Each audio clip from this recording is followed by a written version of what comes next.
and welcome to something new for our alternate Thursday streams. We're taking a bit of a hiatus in Alien the Colony, and instead we are traveling to 1940s Russia with Night Witches. Thomas, you're our GM. Do you want to tell us more? Yes. So just really quickly, before we get into the play. So Night Witches is a Powered by the Apocalypse game written by Jason Morningstar and produced by Bully Pulpit Games. It starts in 1942 when Russia has got its back to the wall. The Nazis have successfully pushed through Operation Barbarossa as far as almost all the way to Moscow.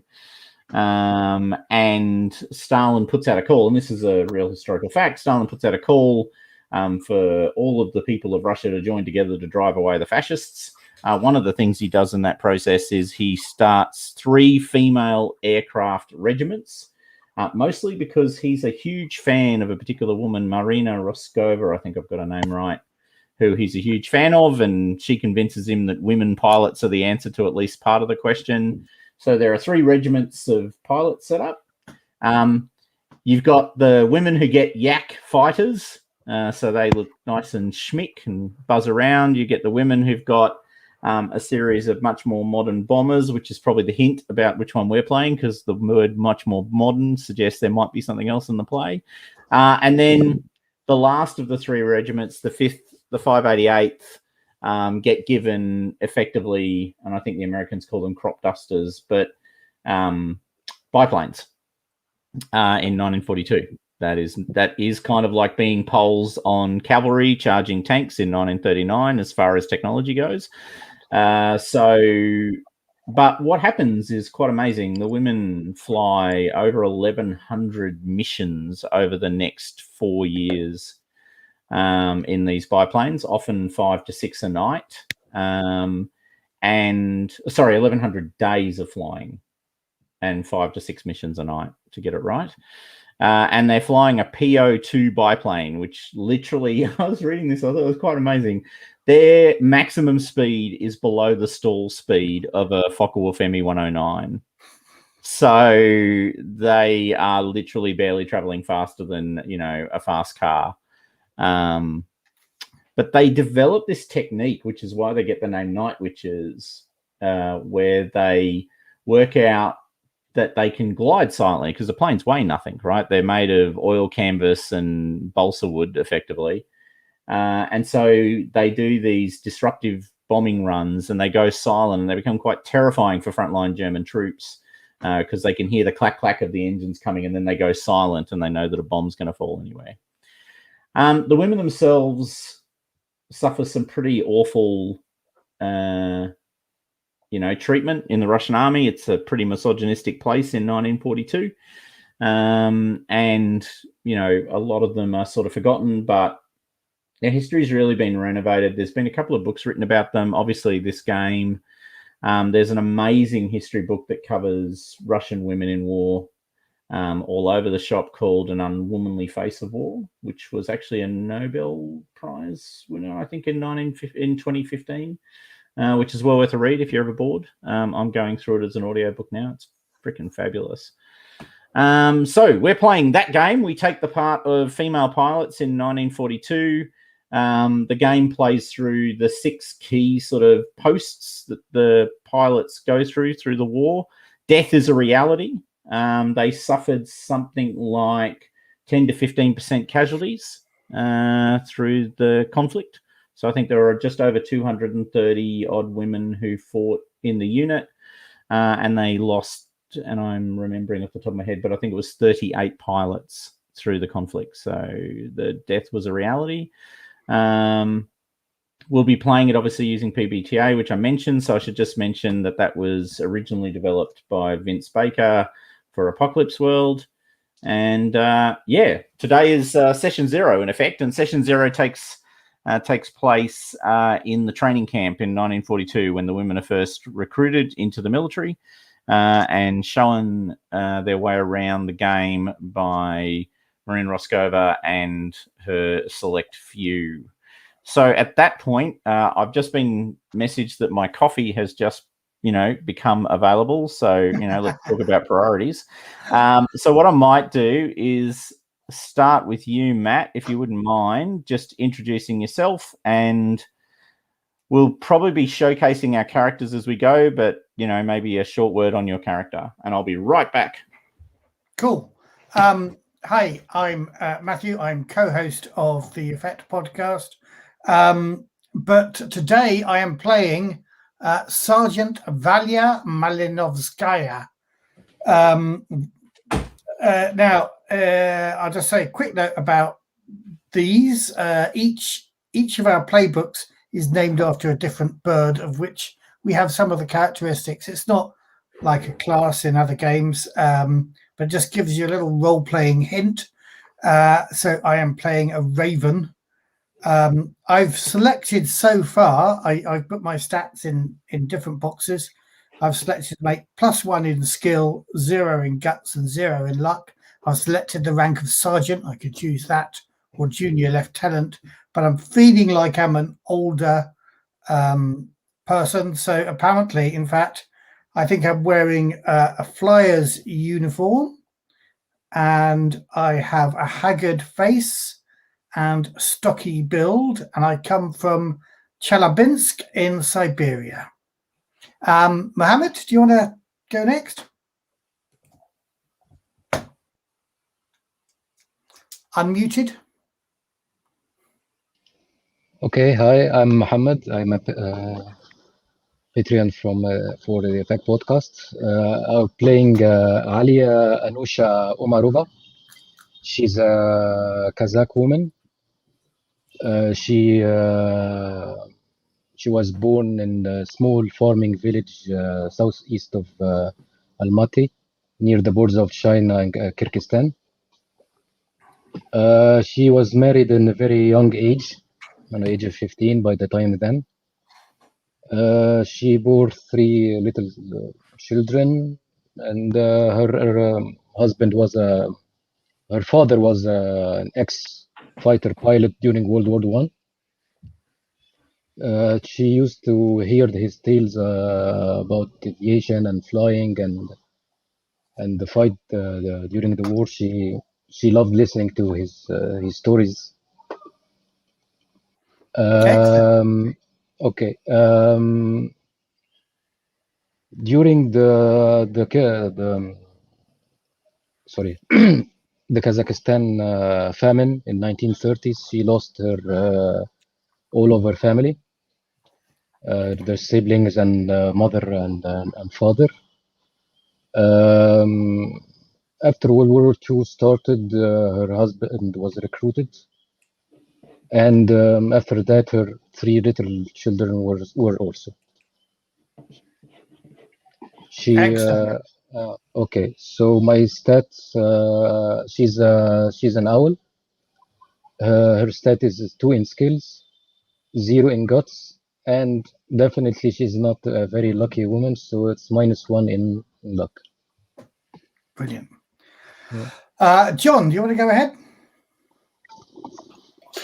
Yes, I'm playing Saika Guseva, and I haven't really thought much about which play style or playbook I'm going to use. I think she will be maybe a sparrow, and she's known by Saika, but her real name is Marlene, which is a combination of Marx and Lenin. So, but she doesn't like that name, so she prefers to be called Saika. Excellent. Well, if you haven't looked at your playbook yet, shall we move on to Jason, and we can come back to you, because actually looking at the playbooks, I believe, is part of this whole training period, isn't it? That we're about to do session 0. Okay. Yep. So, Jason, you go ahead.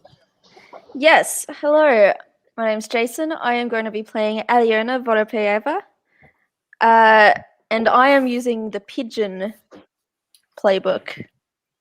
So the stats that I have at the moment are +0 in skill and guts and +1 luck. Yeah.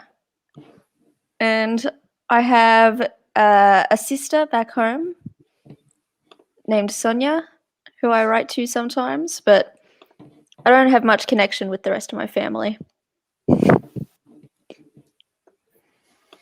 You're GMing, but you're also playing because that is the nature of Night Witches, Thomas. So do you want to finish off? Correct. I should have mentioned, by the way, my name, Valentina Alexievich, was actually to help me remember.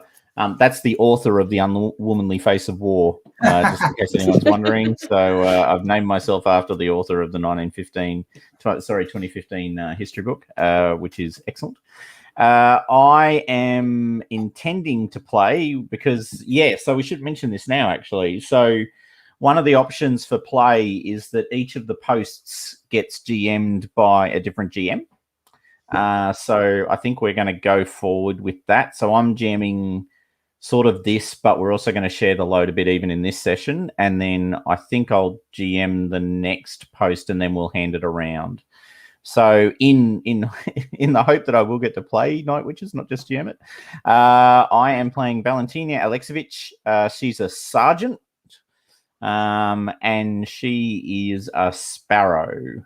Her skills and guts at the moment, I've got her set up with +0 skills and guts and +1 luck. So she's a bit lucky and a little bit sort of average at everything else, but empowered by the apocalypse, those +0s could come back to bite me pretty quickly. And I haven't done any of her background because, to be completely transparent, I forgot I was even had the option of making up a character until last night. So just sort of went, I should make up a character, and that was at 9:30. Well, again, I think that's the sort of thing that this session's going to be about, isn't it? Then? Exactly. All right. So has everyone? I think everyone's covered off. We've introduced ourselves as players and a little bit about our names as characters. Okay. So I believe you're going to take us to Saratov in Russia. I am. All right. So you're all the characters represent people who, for whatever reason, have responded to Stalin and Marina Roskova's call to fight back the fascist threat. And pilots and navigators in particular. You arrive at Saratov, a city at war. The darkened streets are filled with soldiers, but we are still civilians in our best clothes. Patriotic marches in celebration of the 24th anniversary of the founding of the Red Army and impassioned speeches by Comrade Stalin and Marshal Zhukov fill the air.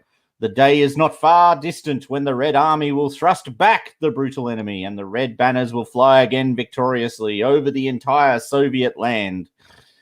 With the Red Army Air Force transit voucher in hand, we board a ferry across the River Volga with hundreds of other hopeful, enthusiastic and confused young men and women. One woman stands out in the crowd, dressed in a splendid uniform with sky blue shoulder boards with medals pinned to her chest. We haven't yet learned to know either her rank or what her medal signifies, but we know we want to be just like her. So this section is all about just getting your head around your playbook. So most of us have now selected a playbook. John, you're more than welcome to take any playbook. There's no issue with duplication. We'll probably die at least once in this game, is my willing bet. So we'll have a fair chance to rotate some playbooks. I choose the Hawk. Sorry, you're going to take the Hawk. Yeah. Nice. Okay, so just quickly, just to go over does everyone, I mean, we know, obviously, but just to quickly go over the playbooks. So I'll just give does everyone have the description of what their sort of high-level playbook looks like in front of them? Is that written in the playbook? It's not. No. Excellent. Okay, all right. So Hawks are decisive and tough. They sound exactly what they sound like. So they're showy and precise. So think Peregrine Falcon or something to that effect. So striking at speed, aggressive and precise, willing to take risks, but almost never missing. The owl is quiet and observant. Unlike hawks, they don't, they're happy to wait and watch. They're solitary and they feast on the bones of the weak. So they like their targets to be ones that can't defend themselves. Pigeons are gregarious and not afraid to get their feathers dirty. They're resourceful and down to earth. They are vaguely ridiculous and most comfortable in a crowd. Ravens are intelligent, curious, and acquisitive and confident. Unlike sparrows, they're not afraid to make a scene. They're also carrion birds with a stubborn disregard for propriety. And finally, sparrows are graceful, unobtrusive, and discreet. Sparrows tend to be everywhere and nowhere. They are also nervous, timid, and prone to fly away at the first sign of trouble. So I think we have... So I'm playing a sparrow. Matt, you're playing an owl. No, I'm a raven. Oh, you're a raven. Mohammed's playing the owl. Sorry. Jason, did you say you were playing the pigeon? Yeah. Okay, so we've got one of each one. Sweet as. Okay. So in light of that, the woman with the very big blue shoulder boards, sorry. So these are the flat blue things at the top of the uniform. Looks around on the ferry. The ferry is overloaded. The River Volga runs underneath it in a great rushing mass of water. The Volga itself is gigantic. It's, over a half a kilometre to cross. It's a gigantic river.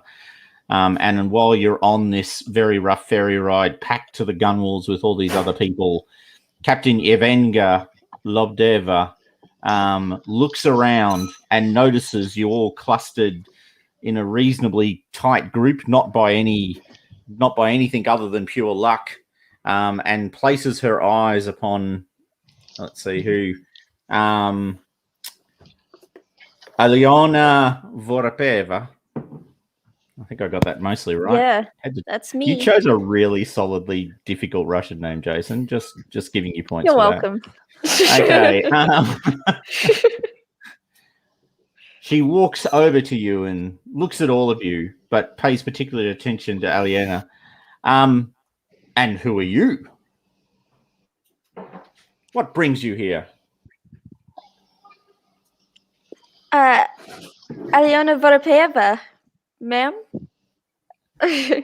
And why are you here, Aliena? I want to fly planes. Are you not responding to Comrade Stalin's call to fight back the fascists? Well, of course. What is your experience in flying? Well, I haven't actually flown before. But I've seen planes. Well, I guess that's one above some of the recruits will be getting. And are you familiar with the Night Bomber Regiment?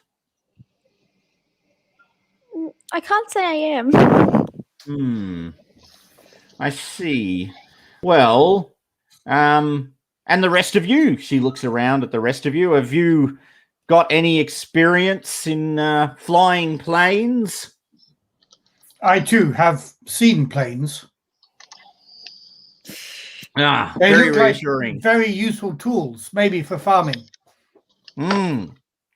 Well, we shall take those plowshares and turn them into swords and smite our Nazi opponents. And you, she looks down at Zyka. Have you flown a plane? No. This is the first time I see a plane. So she takes a hesitant moment and says, so to confirm, you have never even seen a plane before now? No. I'm from Yakutsk. Yeah, that's a long way away. Fair enough. Okay. Yes, the aeroplanes haven't made it to Yakutsk. And she glances across to you, Alia, and asks exactly the same question. What experience do you have with aircraft, Alia? My father used to fight in the war. He was a fighter pilot. His name was Omar. So at least you've heard of Omar planes. Aliyev. Yeah, I've been in one. He used to take me and he used to fly the crop dust in our village. Well, then you are perfectly prepared for what awaits you. Now, I don't want to worry you, but we will all be helping drive back the fascists. Winter has slowed them down, but our thrust back to, dig the fascists away from Moscow has suffered a setback with the mud arising at the end of winter. But I personally, and I trust you, aim to change that. So she turns, looks at you all and says, whatever you do, remember, obey your section leaders and your squadron commanders, and we shall stop these fascist scum and drive them back to their warrens where they belong. And I also trust that you will learn how to fly a plane. Yes. None of you knowing how to fly does not worry me. Are there any questions that you have? She says to fill in the time as the ferry bounces across the water. When we get to kill our first Nazi. I like that fighting spirit. As soon as you finish training, although Alia, you might progress through the training quicker than most with your previous experience in planes. Many of our pilots have never even heard the sound of an airplane engine, let alone sat in the cockpit of one. But one question: is there anything distinctive you'd like to mention about your characters at this point for other people's reference? So, Leah, is there anything distinctive about you?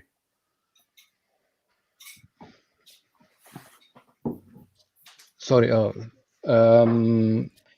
She's a petite woman. She's have a curly hair. She's keeping quiet. She's not talking to anybody else. She's keeping to herself. Maybe this is the first time she's been out of her village. She's never seen a big city or even went to a boat before. This is the first time she's seen the sea. Okay, cool. And Zyka, is there anything specific you'd like to mention about your demeanor or your appearance that might be something people note?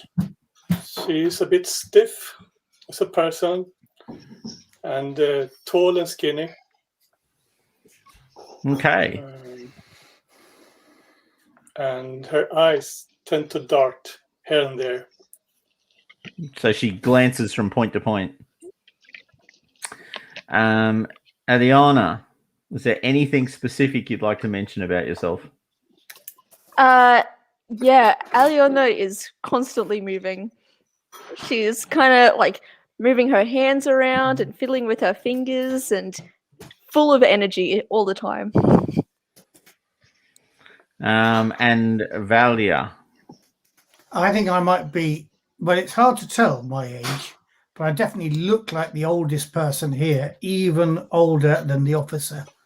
But I have the harsh Siberian winters have made my face very haggard looking, and I have that Siberian physique, short and stocky.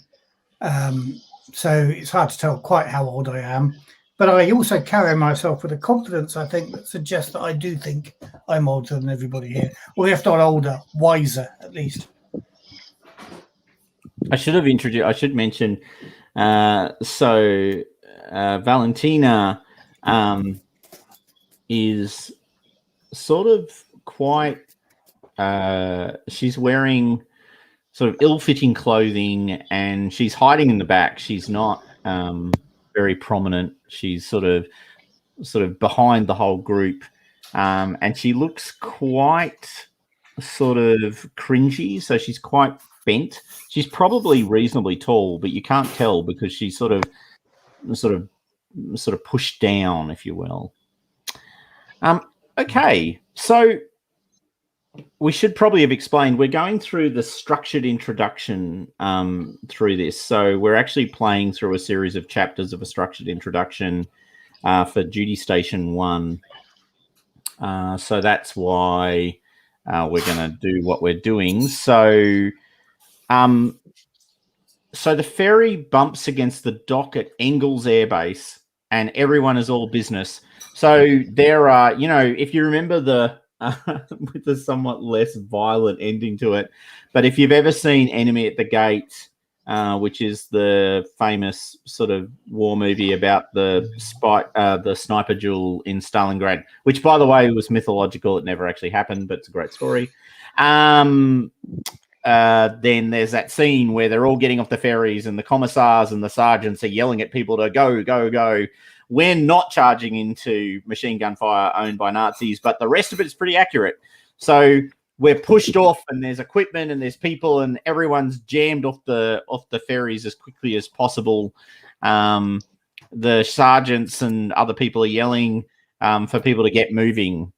So we now move to part 2.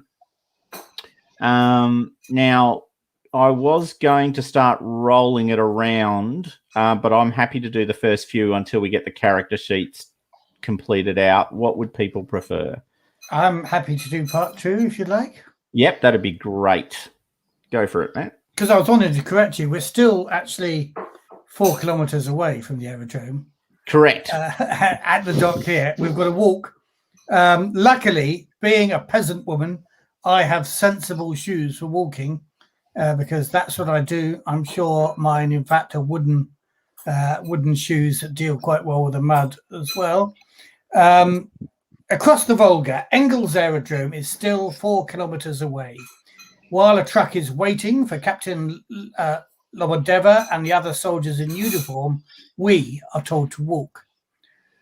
Hopefully, we all wore sensible shoes.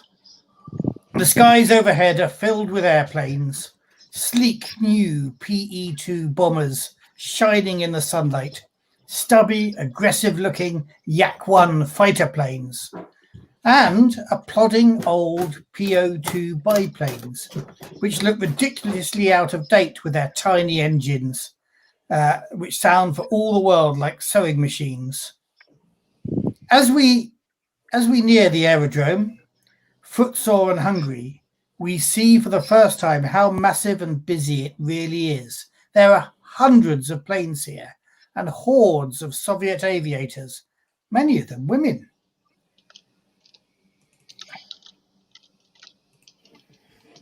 So we are now going to the day side of Duty Station 1.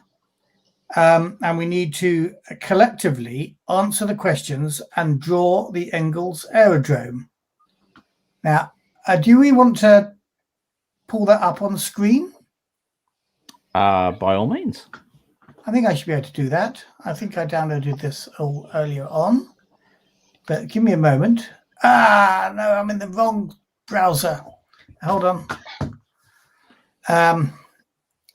No, in fact, I think I can't do it right now. I don't think I've got the bits and pieces. Let me call up my old browser and look at it in there.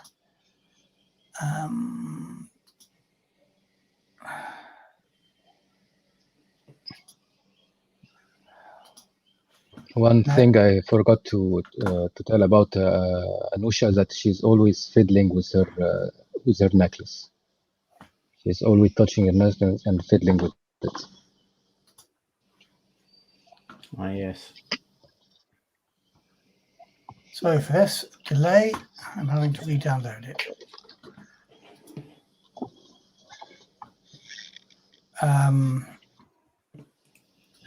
I think this is one of the handouts.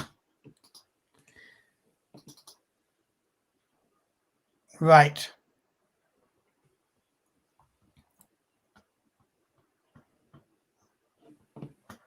So, oh, hold on. Is this? I'm going to share this screen.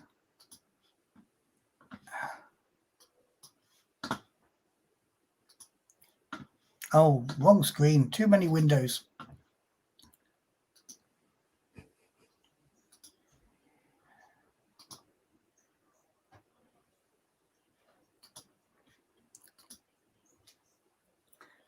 Okay. Nice. So there are a number of things we can do.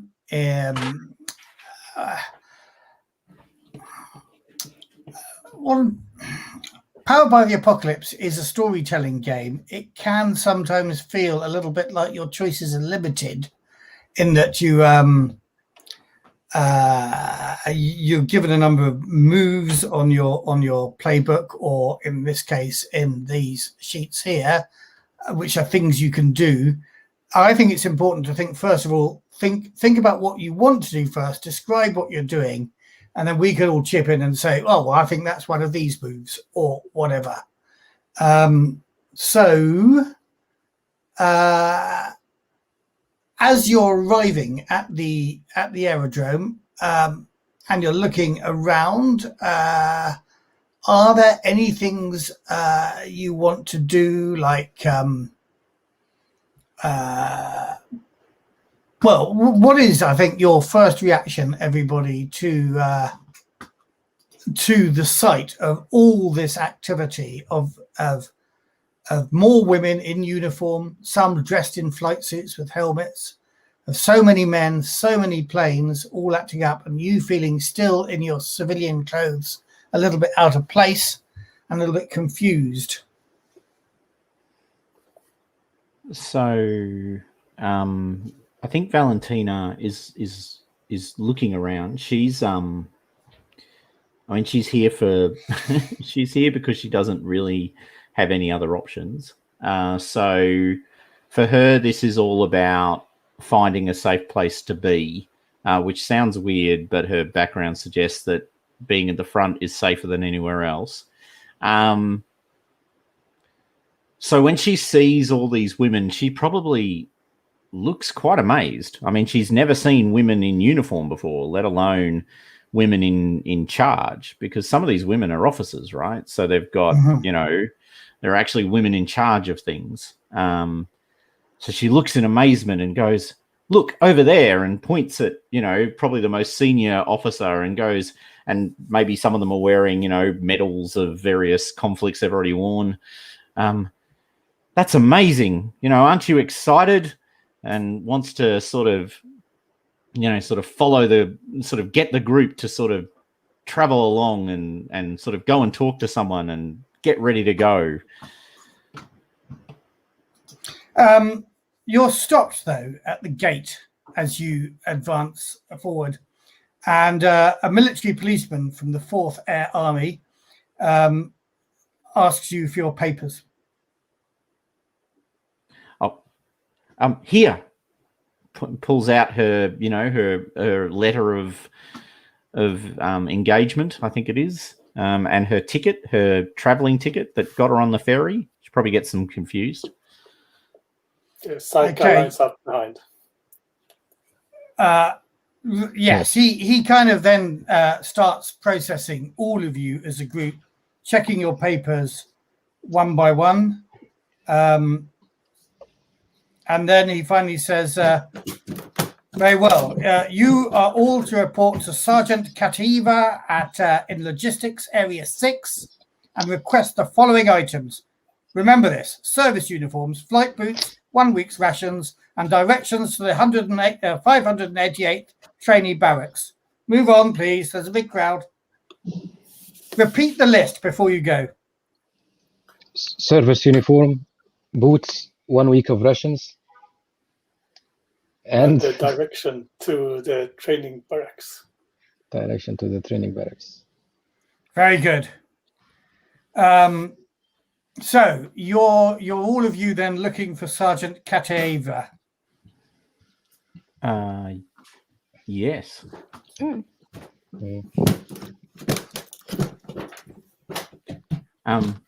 I grip the nearest person's arm. Excuse me, comrade. Do you know the way to Sergeant Kateva in logistics? This is actually one of Fengel's aerodrome that I meant to have up. What are we seeing on the screen now? Yeah, there we go. Yeah. Yes. So after some fumbling around and getting very vague directions from harried, impatient mechanics, you find Sergeant Kateva. Which of you wants to approach her? She looks pretty fearsome.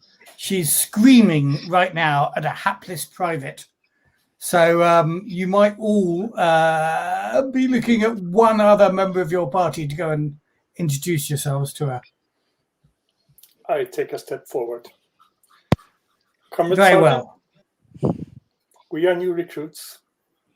I am Masha Kateva. Who the fuck are you? Scratch I'm, that. I've seen your type come and go. You'll be down in fucking flames in a fortnight, and I'm not going to get to know you. What do you want? We want service uniforms, flight boots, 1 week's ration, and directions to the 588th trainee barracks. Right, let me make one thing perfectly clear to you, skinny bitches. I'm not your mother, and I don't have any boots or fucking field rations. So you go choke yourselves. Let me tell you what we've got, and you can fucking pick from that, all right? We've got some nice used men's uniforms that won't fit. We have a goddamned airplane in a packing crate and no time to assemble it.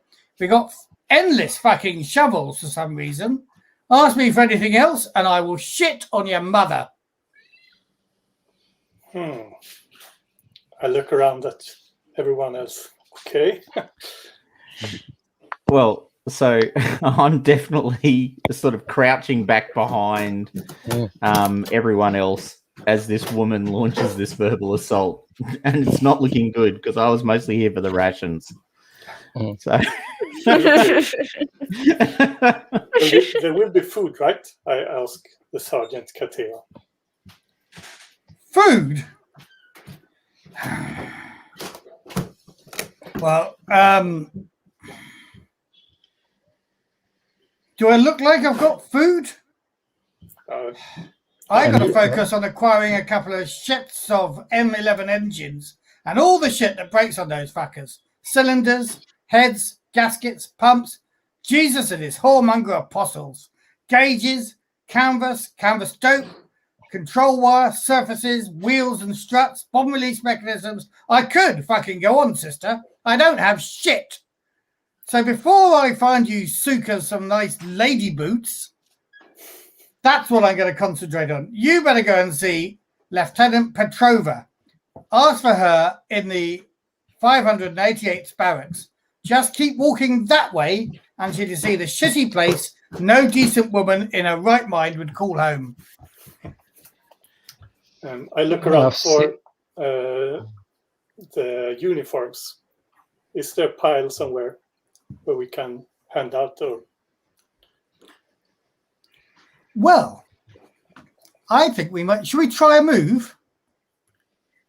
yes, Since you're actually looking for uniform. Yep. Now, I think you're looking to scrounge. So,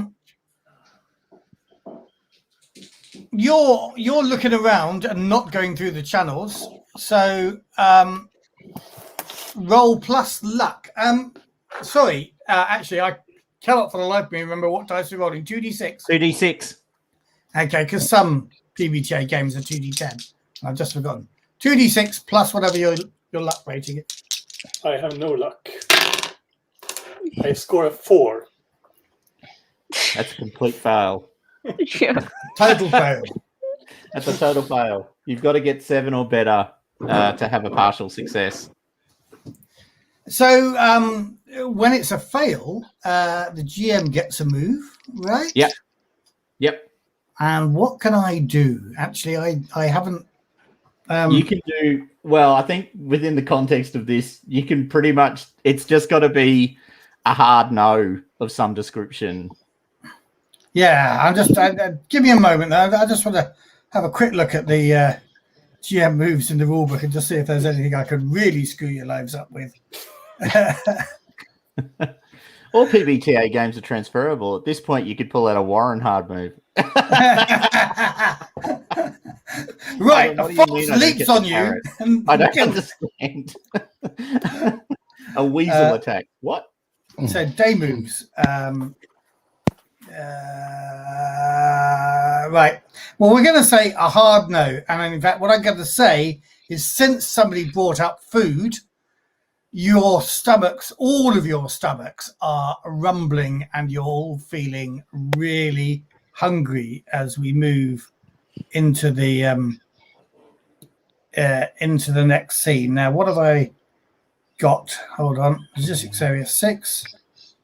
Yep, that's my bit over, I think. It is.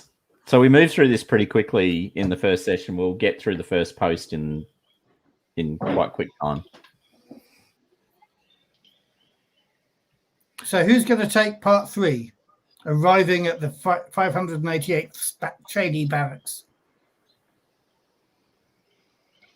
You've got now, you have got piles of, did you say you were looking for uniforms? Yep. John? Yep. You do pick up the old second-hand used men's uniforms that were given to you. I tried to measure them with my eyes and get some right sizes for my companions. I'm quite tall, so maybe I can find something, but the smaller ones, what to do? Well, I think I'm quite wide, so I think I can find something as well, although I can roll up the trouser legs. But anyway, I'm just picking those up. I'm not putting them on yet. Somebody going to volunteer to read part 3? Or are we going to go back to Thomas? Do you want me to do the roles bit at least? Yeah.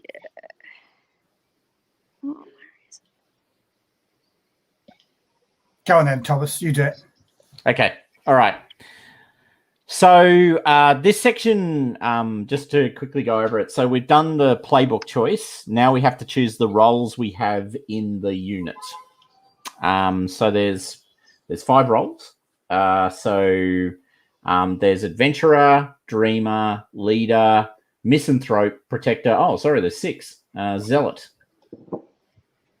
So a role is like an overlay on top of your playbook. So you might be a hawk and an adventurer, or you might be a hawk and a dreamer, so forth and so on. In play, they give you marginal improvements at various things, but they're also meant to guide a little bit more of your personality. So as you take your new uniforms and head for the barracks, enduring some catcalls from leather-clad male pilots wandering past, when you arrive, a woman no older than any of us, well, actually probably quite a bit younger than some of us, because some of us are a bit older than we appear, shows you each to a cot and tells you to put on your new uniforms. We've got the roles. So adventurers live to fly. If they aren't behind the yoke and throttle of an aeroplane, then they are thinking about how to get behind the yoke and throttle of an aeroplane. As an adventurer, you're adept at the wheels down move and advance between stations if at some point you walk away from an utterly wrecked aircraft. Okay, so wheels down is when you're returning with your aeroplane, and is particularly useful when you're returning with an aeroplane that is on fire, has had large amounts of flak fire punched through its wings.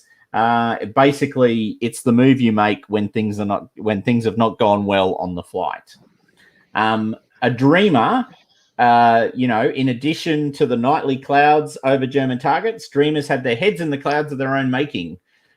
Sometimes those dreams come in handy. Sometimes they may even come true. Play a dreamer if things other than the here and now distract you and you don't care if this gets you into trouble. So as a dreamer, You fare better under NKVD questioning. You are flexible. Their reality can be your reality if you want it to be. So for those playing along at home or even here who don't know who the NKVD are, they are the precursor to what we would have known as the KGB, most famously in the 1980s and 90s.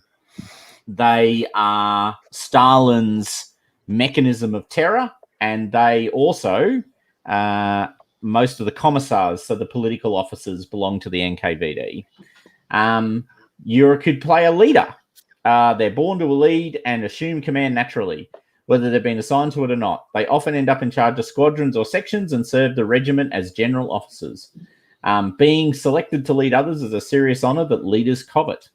As a leader, you inspire others during attack runs and advance between stations if any. At some point, someone under your direct command dies.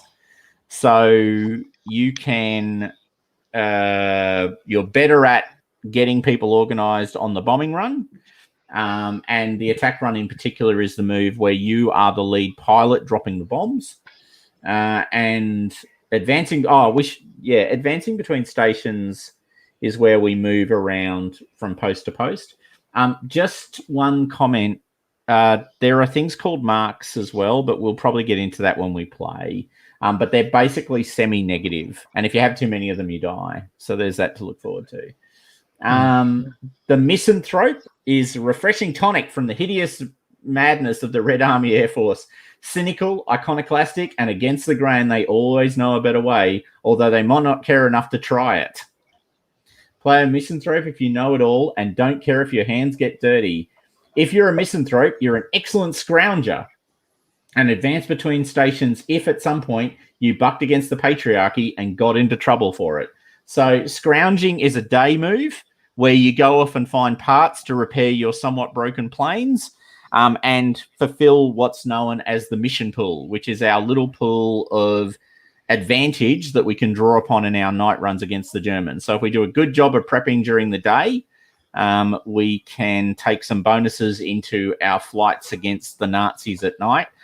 Just to make the point, though, when we do a good job, we get tired, which means we start one hurt down usually, which means we're more likely to die on the mission because we're tired and exhausted. Yay for night witches. Okay, protectors. You have a fierce loyalty to your sister-in-arms and are driven to apply your skills and courage in the service of something bigger than themselves. For them, the war is personal. Play a protector if you'd rather take a bullet yourself than see a comrade hurt. As a protector, you are handy with aircraft repair and advance between stations if at some point you save someone's life. So obviously aircraft repair is actually the most self-evident move you can make. So when you've landed, there are engineers in the regiment, but basically the pilots help fix the planes if for no other reason than they want to be sure that they've been fixed. And then finally, we have the Zealot. The Zealot understands their real mission is to help develop political consciousness across the regiment while diligently rooting out intrigues by reactionaries and wreckers, knowing that the unity of all forces of democracy is the most reliable weapon in the struggle against reaction and in the struggle for freedom and peace through the world. Play a Zealot if you're content with being hated and feared in order to do the right thing. Also read Leon Trotsky's History of the Russian Revolution because that is your gold standard playbook for playing a Zealot. As a Zealot, you are skilled at raising morale through snitching and advance between duty stations if at some point you interest the NKVD in a member of the regiment. So just to be clear, you advance between stations by selling someone out to the NKVD. And when we say you raise morale through snitching, you scare people into doing the right thing.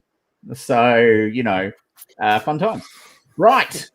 So does anyone have anything they'd like to put their hands up for? Or does anyone have a suggestion for another person that they think already is displaying the sort of characteristics that suggest a role?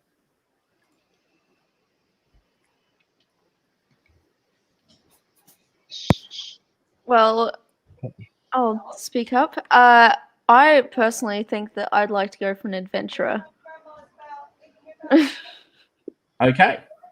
I will go for wants to fly, just wants to fly. Yep. I will go for a protector. That makes complete sense for what I know of your background. So, yep. So you're going to play the Protector, Aliyah. Zyka, have you got any thoughts? Because I've got a thought that I'm keen for you to. Maybe misanthrope, maybe leader. All right, and What was your thought, Thomas? Your thought was about Zyka. thinking leader for Zyka. Stepping out right from the beginning. Because remember, the point about the misanthrope is you might have a better idea, but you don't do anything with it. Right. Then maybe it's a leader then. Whereas leaders lead. They go up, they step up, they take the front point. What about you, Sergeant Valia? I was thinking misanthrope. I was also thinking Zealot, but I'm playing one of those in Alien the Colony. I saw the shine in your eyes. I saw the shine in your eyes. So I reckon I'll be a bit more cynical in this one and go for the misanthrope. Yes, will if you survive the war, will you eventually give birth to a child who then gives birth to many generations later on a well, I did choose somebody who's born further east, so there could be an operation to when Russia and China get together, there might be an opportunity to create an adventure 300 years in the future that might be called Inspector Shoe. But until then, that's just a figment of people's imaginations. All right. So now, I'm a scrounger. Okay, so I'm going to play the Dreamer. So Valentina hangs in the background. She's pretty mousy. She's in her own universe most of the time. We could make her a terrible pilot, which is why I put her stat as +1 luck. I'm going to be relying a lot on luck as the game goes on. Can I just ask you a question about this, Thomas? Obviously, we've all chosen a different one, and there are, 5 of us and 6 of these. We're kind of doing this in a slightly West Marshes way, so more players may join us. Are we able to double up? And particularly when we have to change it, when we're directed to do so by a mark, can we double up then? Yeah, I don't think there's any. So I didn't read anything specifically that said you can't have 2. It's just about how you play your character, right? It's still this, to your point, these aren't character sheets. These are playbooks. Yeah. So, it's not like we've got 2 clerics in the party, right? Yes, they said you can change it. Choose one, change it when directed by a mark or between the duty stations if you wish. You can change your role, so you even choose to change it. You just take different roles, right? One of the really cool things about the game that I actually really like, even though it's sort of, it just shows you how much Eastern Front history I've imbibed over the years. I like the fact that when you fill in all of your skills, you can either retire your character or make the choice to start removing all of your skills and talents to show that you're getting more broken as the war goes on. So I think we can double up. Now, we have chosen, as it turns out, everyone's chosen a playbook that's different. Everyone's chosen a role that's different, but there was absolutely nothing to stop us having 2 of the same. It would just mean that we might have a gap, we might not be quite so good at some things. Okay, so, all right, so with that in mind, now everyone's assigned their stats, haven't they? Yes. Yeah. Excellent. All right. So probably the most important question to ask is just call out what's the thing that portrays you, right? So what do you do that makes that role and your key stat become obvious to others? Not literally, but you know what I mean.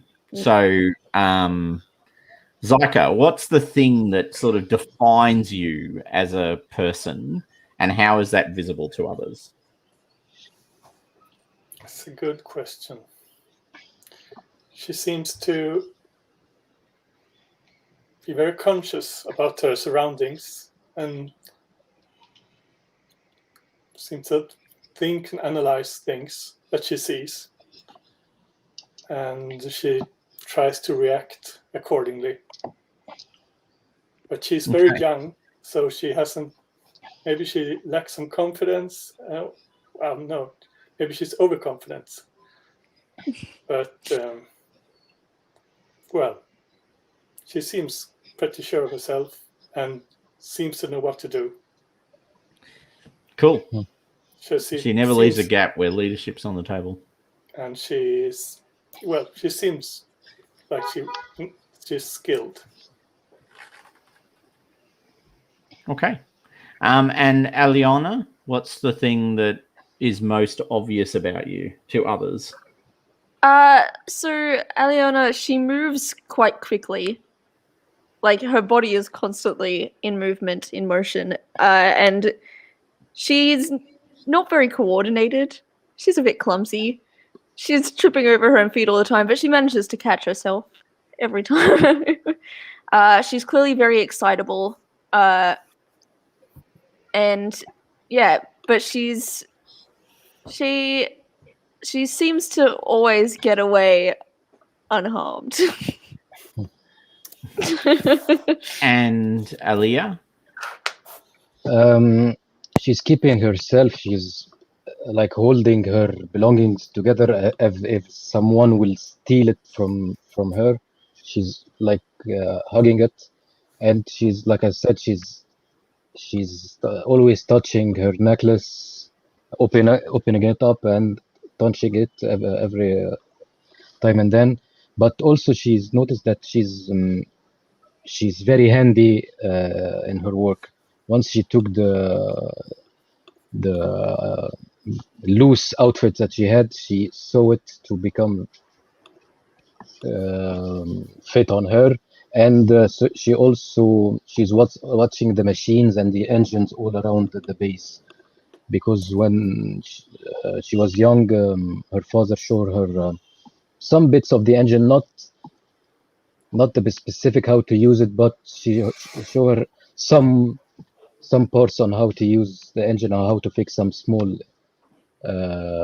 engines, if there is any small repairs that needs to be done. And then Matt. What's the question again?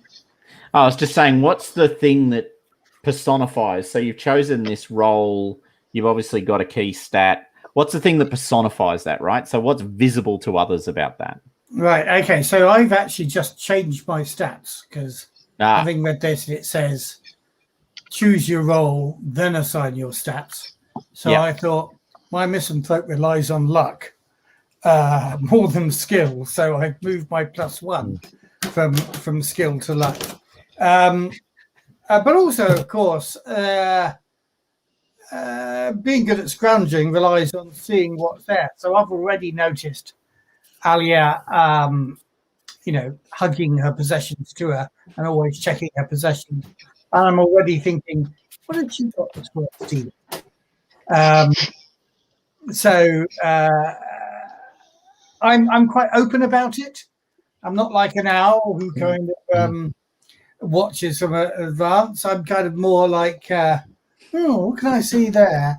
But so that's possibly a thing that my comrades will notice about me. Always got my nose in everybody else's business.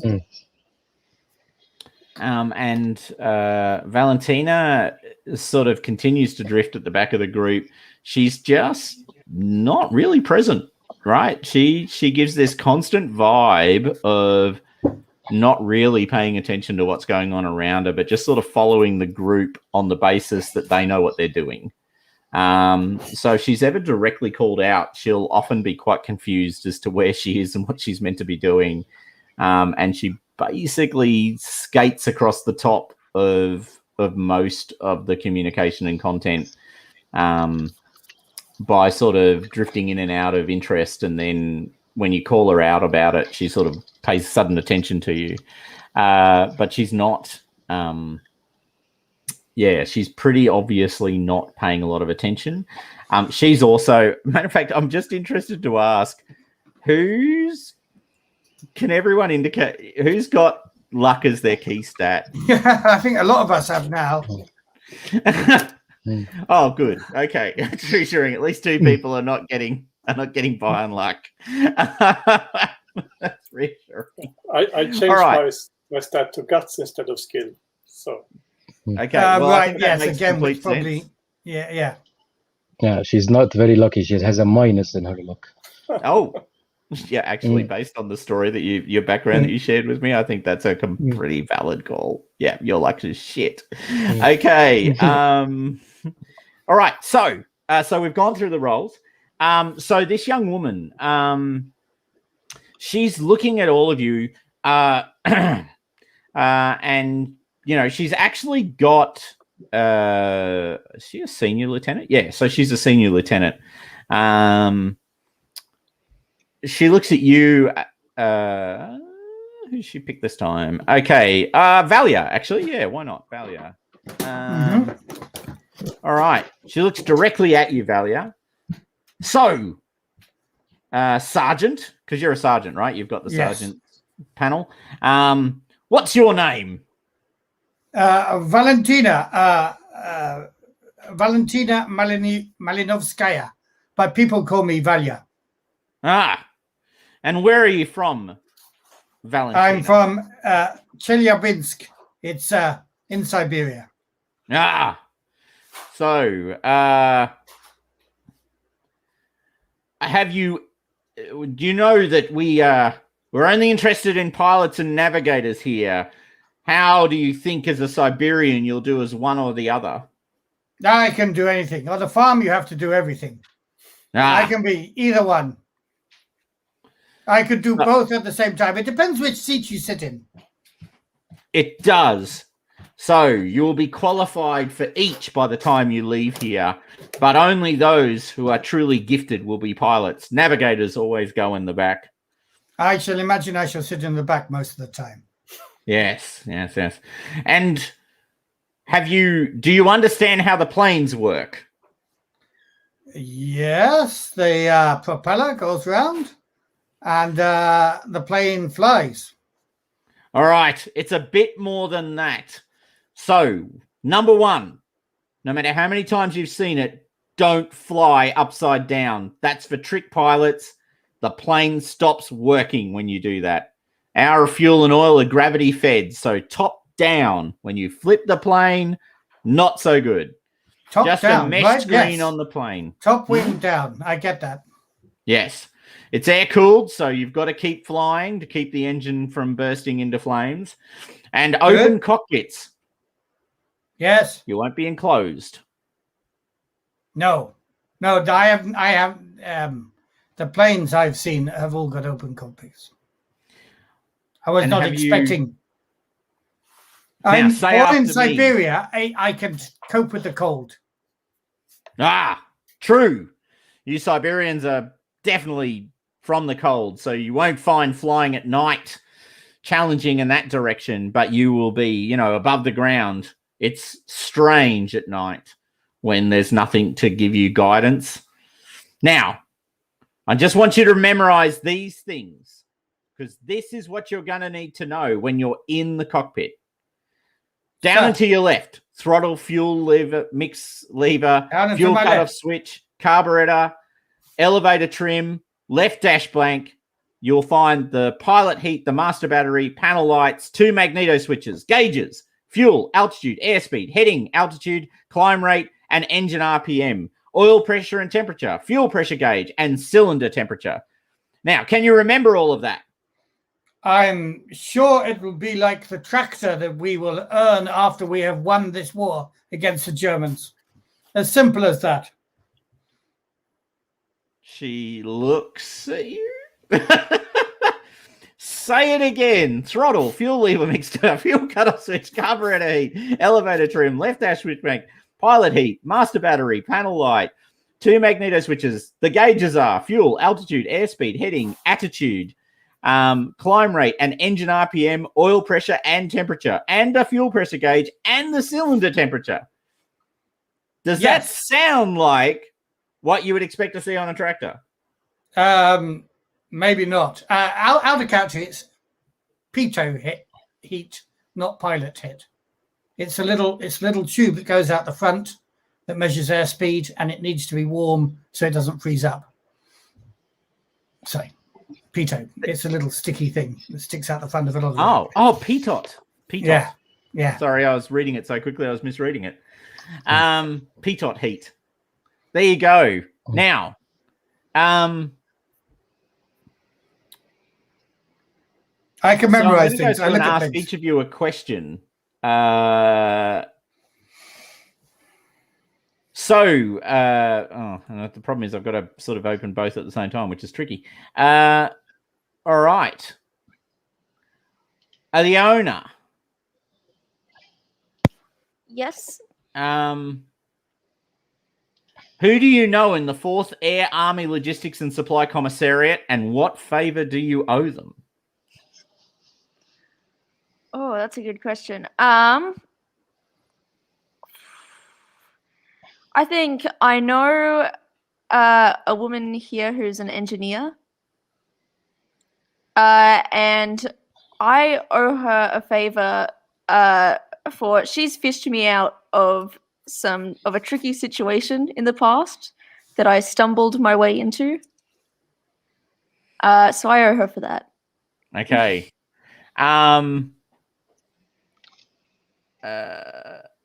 Alia, you already. Who do you know in occupied territory who's been silent since June of 41?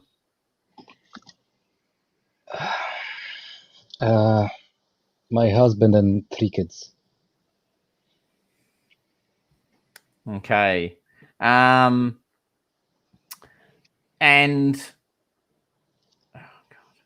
I should have had 2 screens up. Valia, what did you lie about on your regimental intake form? My age. And finally, but certainly not least, Zyka.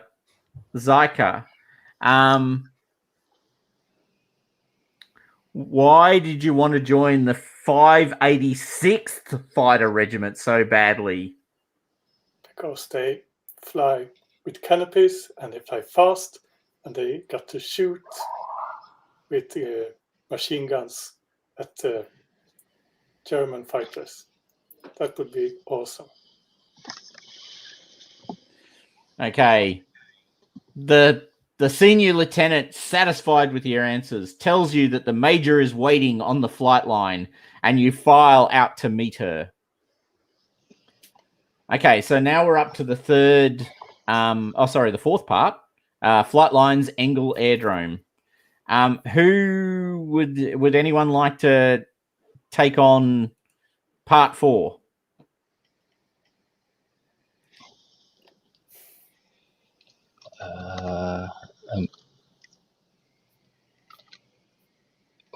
Okay, maybe. Okay. All right, over to you. The regiment PO seconds are in formation on the flight line. Each flies a craft lovingly tended by air of mechanics armors. Senior Lieutenant Petrova form us into rough order and salutes a stern older woman with cold-shouldered boards. The major. Next to her is Captain Lobodeva,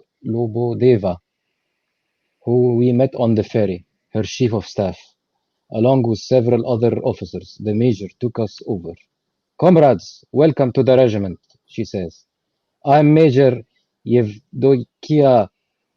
Oh, that's a tough name. Preshinskaya.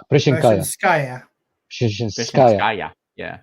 I'm Major Yevdokia Preshinskaya, your commander. I will expect you to comport yourself at all times as natural-born Soviet airwoman.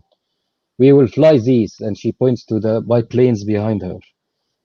The Polikarpov PO2 LNB, a simple 2-seat canvas and wood biplane, has been determined to be ideal for our mission by the great operation minds of the 4th Army Air Force.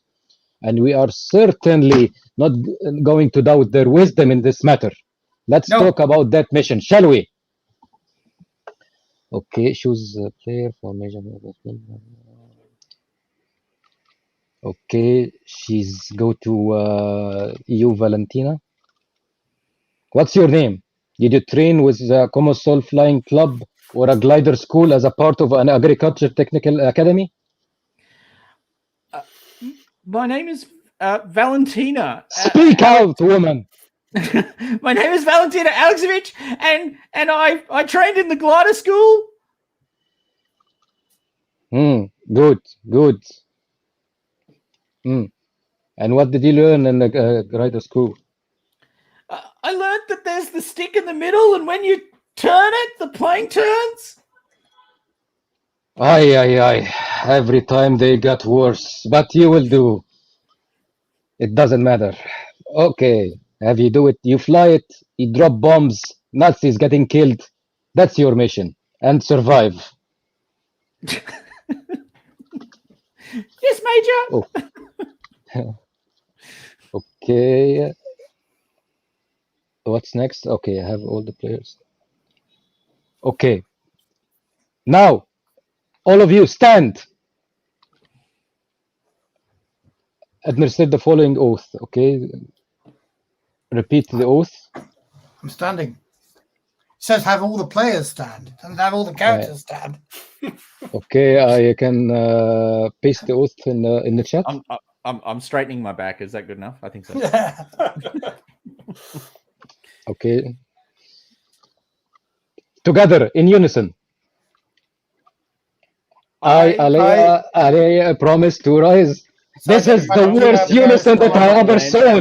The Soviet Socialist Republic. Mother. As a fighting man of the workers and peasants army. I promise to defend with bravery, dignity, and honor, sparing neither my blood nor my life, and achievement of total victory over our enemies.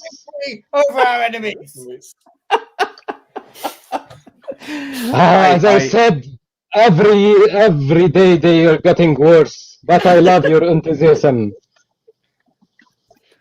Now,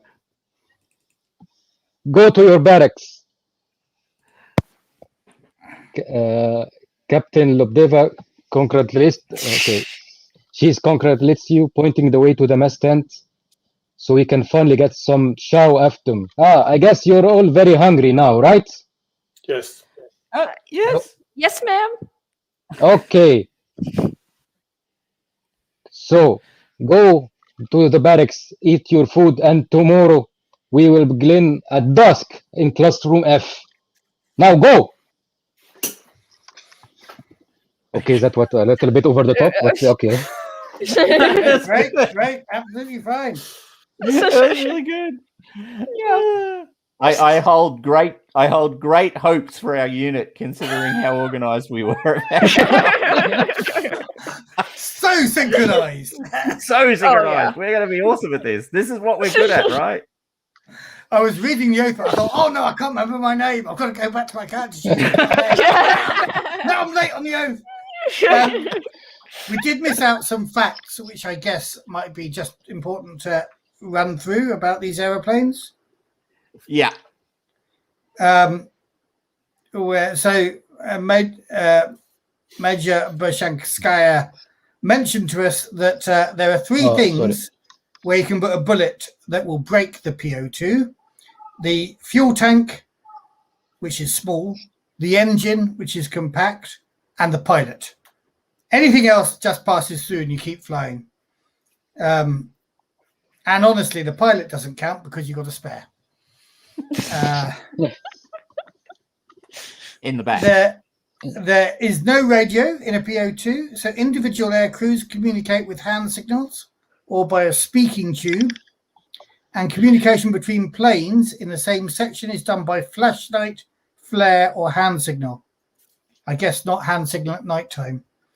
We will work closely together night after night, so you'll be able to read each other's intention by instinct, just as we did with the oath. Well, we got to start low so we can get better. The PO2 is not a fighter, but a bomber, and each wing has 6 attachment points for Fab 50 fragmentation bombs. FAB 50, but I'm calling them the Fab 50. Looking forward to 20 years. The release mechanism for these bombs is unreliable. In the event of a hanging bomb, you navigators need to climb out on the wing and release it manually.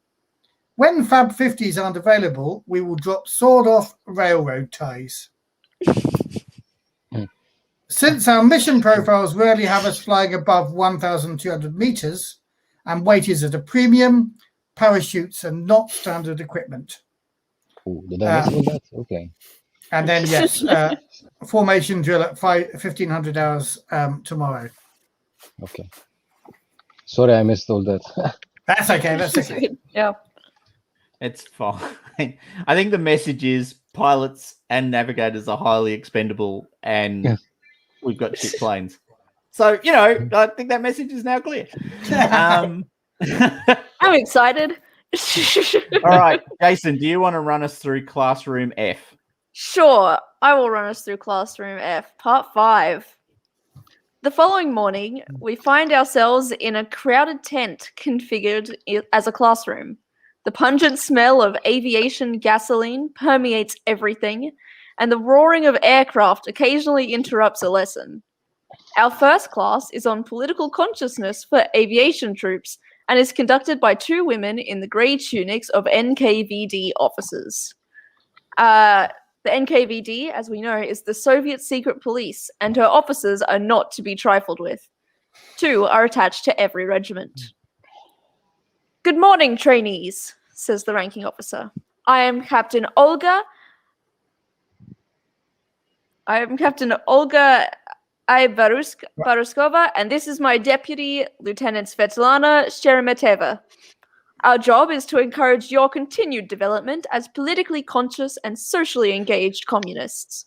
But we must never forget that we are also military officers with security responsibilities within the regiment. She indicates to Valia.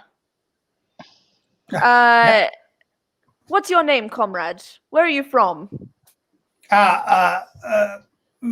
Valia Malinskaya. I'm from Siberia. Very good. Would you say that enemies of the people, the bourgeoisie, of course, but also aristocrats, religious figures, social parasites, eggheads, and nationalists, are these dangerous elements in any less a threat than the fascists? No, sir. Ma'am. No, comrade. They are Correct. no less of a threat than the fascists. They are indeed fascists, white Russians, good peasant stock is where I come from, and I'm sure you do too. Yes, very good. We're all here to protect the regiment, but think carefully about helping your friends, comrades. Military personnel who fail to report treason are themselves subject to 10 years of imprisonment. Is that understood? Yes. I will immediately change my role to Zealot. I won't.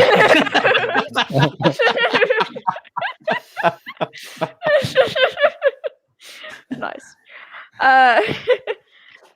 When I find a counter-revolutionary, I will arrest her. If I find someone undermining or weakening the external security of the USSR by means of slacking or wrecking or parasitism or aiding the enemy, well, that is treason, my friend. Section 58(1)(b) clearly states that treason by military personnel incurs an immediate death sentence. Should the offender run away, the same statute allows for the imprisonment of her relatives for 5 to 10 years. Is that understood? Yes, comrade. Yes, comrade captain. Yes, come on. Listen, I want you to have success here, so I will warn you about Section 58(14), which deals with counter-revolutionary sabotage. Conscious non-execution or deliberately careless execution of defined duties aimed at the weakening of the power of government and of the functioning of the state apparatus is subject to at least 1 year of imprisonment. and under especially aggravating circumstances, up to the highest measure of social protection, execution, with confiscation of property. I burn for the opportunity to hang a saboteur. I hope we understand each other. We all do. We all burn for that opportunity. Comrade. Very good, Sergeant.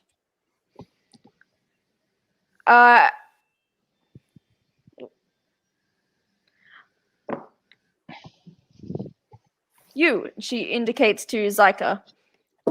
What did the Germans take from you?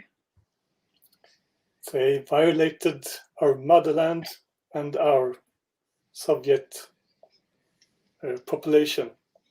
That's what they took from me. Very good.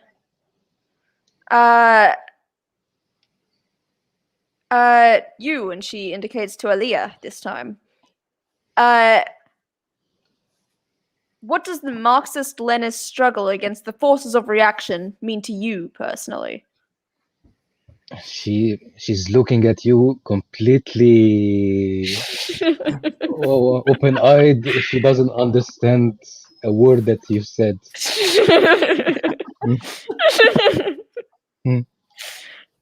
What? Long live Stalin.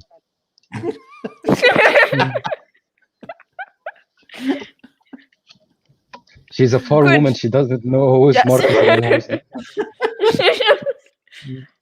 Very good. Valentina. Let's see. When did you get a favor because of your gender, and how did you pay it back? I've never had a favor.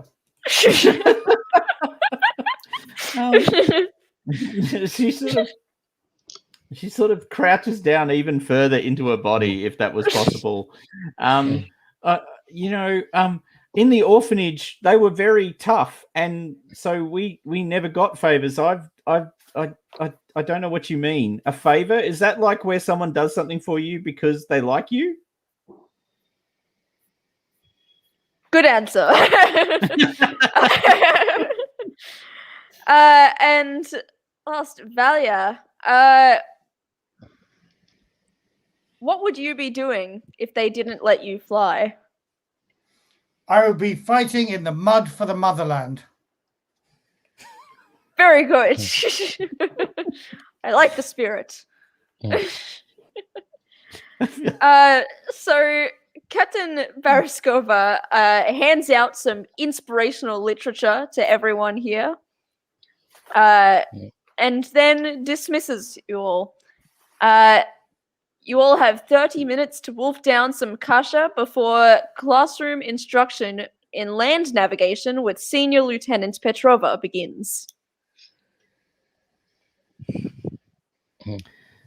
Okay. So we're moving on to flight training. John, did you want to have a crack at flight training? I can do that. Right, so a week has passed of monotonous classroom instructions under the tutelage of Captain Bereskova and Senior Lieutenant Petrova. We are formed into a 3-aircraft section as part of the training squadron. Each section has 3 pilots and 3 navigators. Which of us volunteered earliest? You did, John. I mean, Yep. Yeah, I want to be a definitely. pilot. Yeah, I don't think there's any doubt about that. Yeah, no. It's definitely Zyka. So, congratulations. I'm talking to myself here. You are the divisional section leader and responsible for the deportment and proficiency of the 5 women under your command. Give everyone a post, pilot and navigator, and assign them to individual planes. The reserve plane is a beat-up reserve of dubious airworthiness. So, tail numbers. We should choose tail numbers. And, well, first of all, you've got to decide which of us are pilots and which of us are navigators. Yeah, and I'm assuming you're wanting to be a pilot. I'm going to be a pilot, and Anyone else here wants to be a pilot?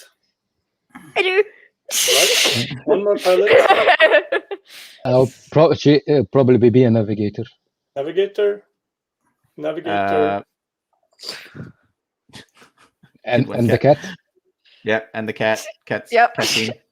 Valentina will do whatever you ask her to do, because until someone actually tells her to do something, she basically just sits at the back of the class. Right. It's a hard nut to crack because, well, a pilot, maybe she should be a pilot then, because the navigator needs to all the time Actually pay attention. Yeah. That's what's going on. The navigator directs the pilot to where she's flying and back. Yep, I can't argue with that logic. Yeah. So a pilot for you. And Okay, so I guess we're in pairs as well, aren't we? Yep. So pairs. of the two navigators, so Alia and I are navigators. Who are we navigating for? You, Valya, are navigating for Aliona, and Anusha is navigating for me. And Valentina, I don't know. You don't have a. I've got an NPC navigator, Exactly. which means my aircraft is more vulnerable. I'm more likely to die. No. Anyway, good. Well, you should volunteer for stuff and not sit at the back. Exactly. I should volunteer for stuff and not sit at the back. All right. So and tail numbers. We can choose our own, it seems, between Nice. 1 and 200. Do we mark it on our character sheet at all? I'm just looking at. I can't see. Yeah, it says to do so, but I don't think there's an editable section for it on the playbook. So, Or even an uneditable section. So, are we getting that Zyka is our section leader then? yeah, Yoo-hoo. Zyka is that's at the bottom of the character sheet, Okay. the playbook. At least as long as she Section. lives. Yeah. Because Vera. Hey, I'm the navigator. Don't say that. Well, yeah, I'm just being realistic. Gotta be realistic. And I am yours, Eliana. What number do we want? It's anything between 1 and 200. Let's go. Let's go 113 and be extra lucky. 113. Extra lucky. I was born on the 13th. Many fabulous things have happened on the 13th. You're right. We choose that one. Yep. Number from 1 to 200. I want either 1 or 100. What do you think? Okay, 100. 100. Okay. Yep. I have painted the number 113 on the tail of my actual aeroplane, if anybody can see. Nice. There we go. very beautiful. Oh, you've got. Oh, yeah, nice. I will. I was going to go 13, but now it feels derivative because 113 has been done. So, I think I think I'll be the 054. So 4 was going to be in it because obviously 4 is the number of death. Yeah. Oh, that's I'm Inspector definitely Shu talking. Ignore me. Yeah. What would he know? Anyway, yeah. So I'm flying a 054. Excellent. Nice. Great. And finally, we are ready for a first training flight. We are all flown before in civilian life. We told them we did, at least. But now we expected to fly as a team under difficult and possibly deadly circumstances with precision and courage.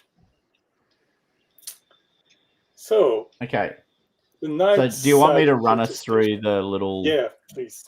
the thing. Let me call up the night. Yeah, do you want to put up the circle? Have you got the circle?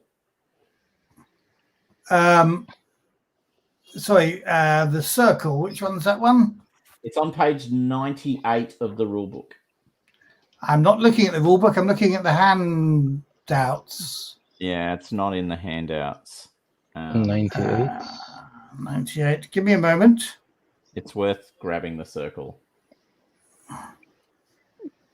Let me just dig that out. Because it's way funkier. Open. Hello. Is the main rule book. I'll get that. Dropbox. Night witches.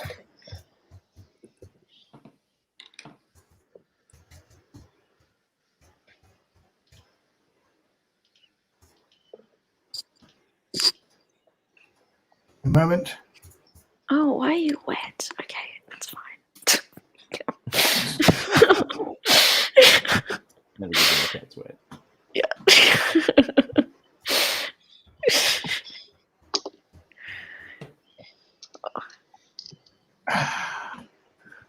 Just obey me.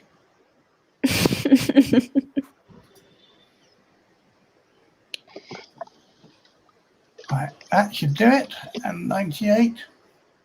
Oh, give me a moment. It's taking time downloading. Here we go.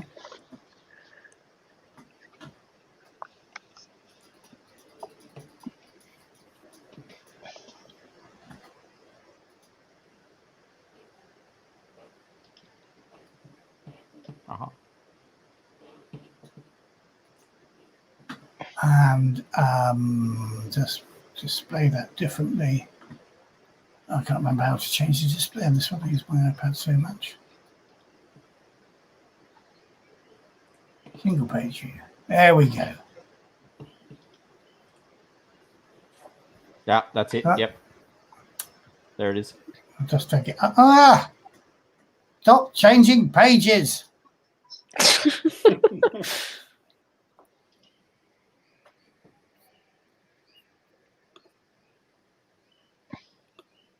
Okay, can we see that? I can see it, but I'm not seeing it. Are you sharing? Am I showing? Oh, no, I'm not showing yet. Sorry, that would help. There we go. Perfect. Yeah. Okay, so this is the this is kind of how moves concatenate towards an endpoint. So in the day run, which is the top half, you basically do a bunch of things. You do your operational planning, you do a bunch of moves, all of which move towards the pool of mission points. But then in the evening, we do the briefing, which Zyka has done. So they basically select.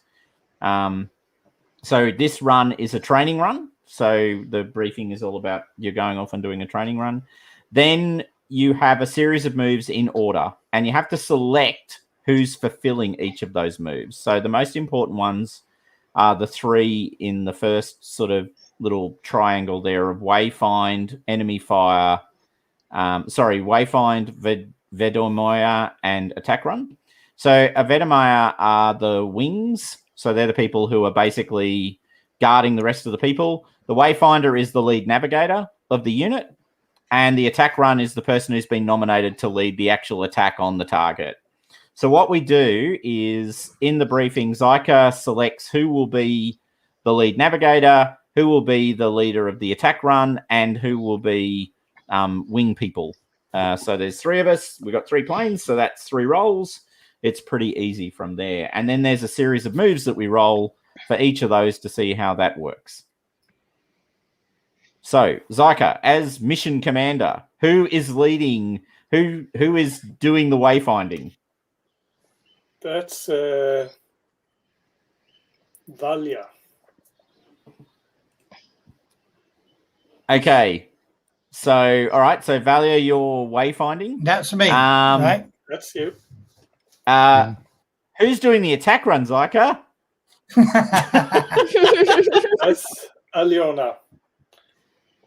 And I will act as Vedomaya and watch you do it and see if I can see if you do anything right or wrong. So hold on. Okay, I'm just asking you, is that the is that the same plane doing both? I think it is. Wayfind. So Yeah. do you want? Generally, it's Is that different allowed? planes. So do you want my plane to do the attack run? Why not? Because So I'd be really Yeah. bad at it. And then you're going to do wing because you're going to be watching our performance. Yep. I will check you. And, So the Vedomaya is always done by the one who assigned the roles at each briefing, right? Or not? No. particularly? I fully expected. I'll be upfront. I fully expected to say I'll do the attack run. Okay. Because that's what I expected. So what that then turns into, and I'm just getting the. Is it this one? I think it's this one. Yep, it's this one. Okay, so in the night moves, so when you're the Vedomaya, you hold 1. So what that means is you don't actually roll. You get to choose to take a hit, take a consequence for someone else's roll in relation particularly to wayfinding and attack runs, but also enemy fire. So what happens first is, because it's a night mission, isn't it? So Yeah. we do have to roll wayfinding. So during day missions, which are very rare but can occur, we don't have to roll wayfinding, but the navigator rolls wayfinding, which is a plus skill roll. Okay. You got this, Valia.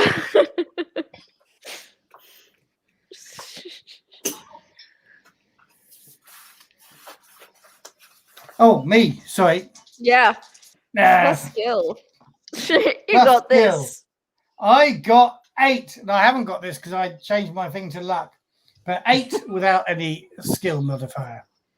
Okay. Which is a partial success. That's right. So on a 7 to 9, you find the target. Yay! Yay! But you get to choose a consequence. No. Not so yet. Right. And So what your plane consequence? suffers a minor mechanical failure, which means the plane is damaged. They're waiting for you, which means you trigger enemy fire. Or you're stressed or banged about. Split 2 harm, however you want.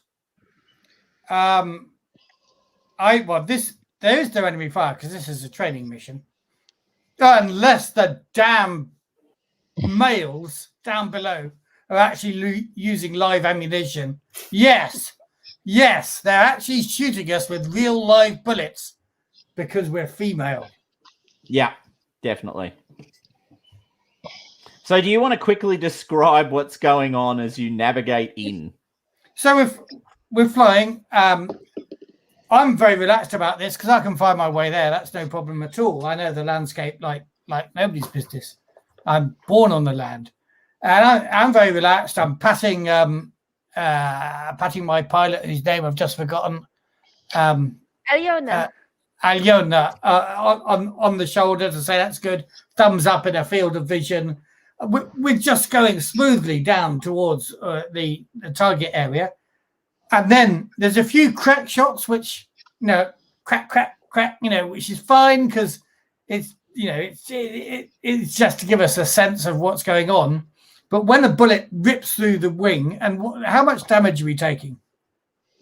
Well, no, we roll the move, trigger fire, because you've triggered enemy fire. Yeah.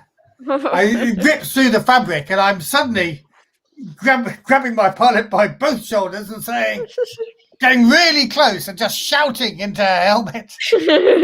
Now, just to make the point, just to make this point, at this point, Zyka can take the consequence. So you can take the enemy fire, Zyka, as the Vedomaya, or you can let the consequence land on Valia's plane. I'll do this. We make a distraction. We throw a flare to light up the target area so the bombers can see better, and we draw the fire away from the bombers. And we Okay, take so some damage. because you've done that, you have to roll enemy fire. So roll 2d6 plus luck. Oh, 0 Yeah. luck. 9. 9. All right, so on a 9, your plane holds together. You get to choose 2 consequences. Wow. You Goodness. and your fellow airwoman are marked. There's casualties on board. Split 5 harm between you, however you like. So that's between you and the other person on the plane. But you will also trigger wheels down later. The plane is damaged. Also triggers wheels down later. Another plane in your section goes down. Which case the GM chooses. So that's a GM move to decide where that lands. The plane is damaged and Can I? Yes. Can I repair the plane while on air? No. Can you Not doing. I thought you kind of could. I don't think so. And you know the rules. It's 4 years since I read these rules, so I'll No, go with you can repair it on the ground. You've actually got to go through the wheels down move. well, the plane is badly damaged, and it's leaves a thick trail of smoke. So After. So it's probably likely that we're on target. We're flowing over. We've either come early or we've flown over another base on the way to the target, and they've not been aware that we're doing a training run and have, thrown up flak fire at us. The plane has been hit and damaged. Now, that all happens, but then there's the attack run. So we still get to do the attack run. So I will roll plus guts, which, yes, I have plus 0 in. And roll 7 on the dice, which is a consequence as well. Oh, yeah. It's a hit. Choose 2 consequences. The damage to the target is not significant and it's your fault. You fly through a storm of flak. A plane in your section is damaged. It's the GM's choice. You and your fellow airwoman are marked. So I'm going to take damage to the target is not significant and it's your fault. So I think the way that plays out in a dummy run is, in effect, I drop the bombs early. So I don't actually, so I get so, sort of affected by what's going on around me that I pull the lever early and the bombs drop before time.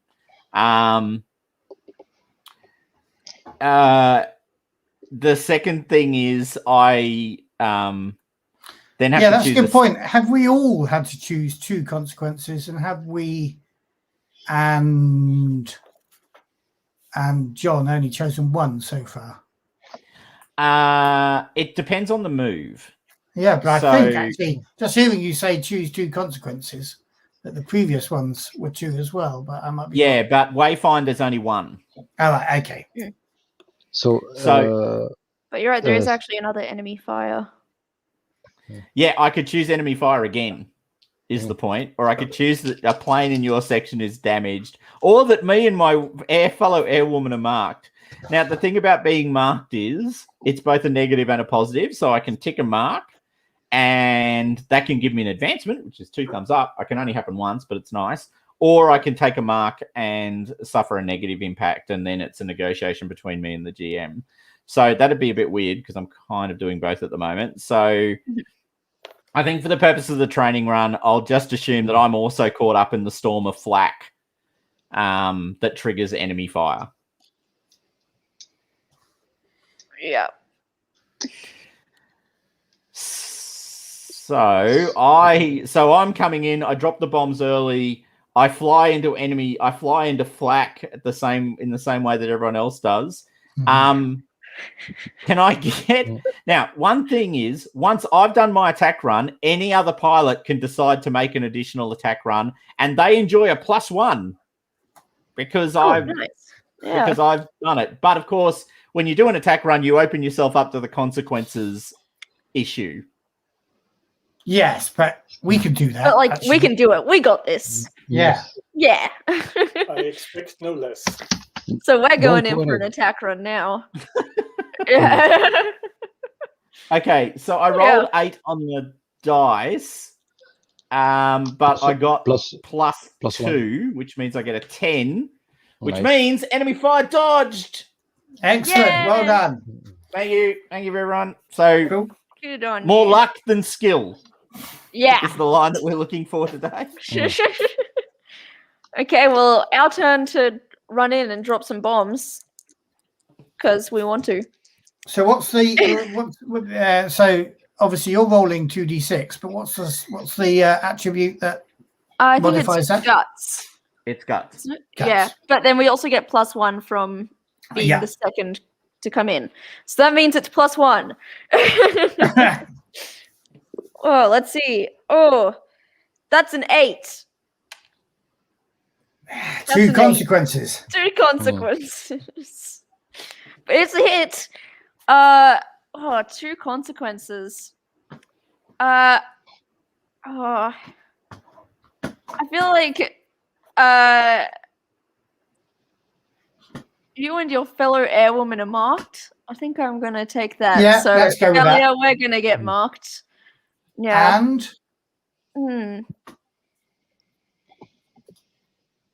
Yeah, a plane in your section is damaged.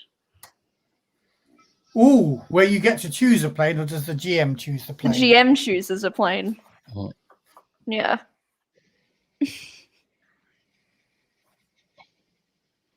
Is that Yeah, what you're let's- going with? That's what we're going with. Let's do it. Okay. So the fourth plane, piloted by the completely innocuous NPC. Oh no, hold on. There's only 3 planes in the section. There isn't a There's fourth only plane. 3 planes, yeah. Yeah. Oh God. Okay. One of us um, takes a hit. So I think we're going to assume that it's Got to be you, hasn't it, Thomas? Yep. I just dodged all the damage. Why? So you do this attack run, which lights it up. You winging away. I've dodged all of the flak fire, but you then draw more flak fire in my direction. I think is what happens. Yeah. As they track you because you've lit up the target, and I then get hit by that flak fire. So now 2 planes are damaged, and we haven't even got out. Zyka, do you wish to do an attack run? Oh. We're going home. Oh, you're not going for the attack run? No, not this time.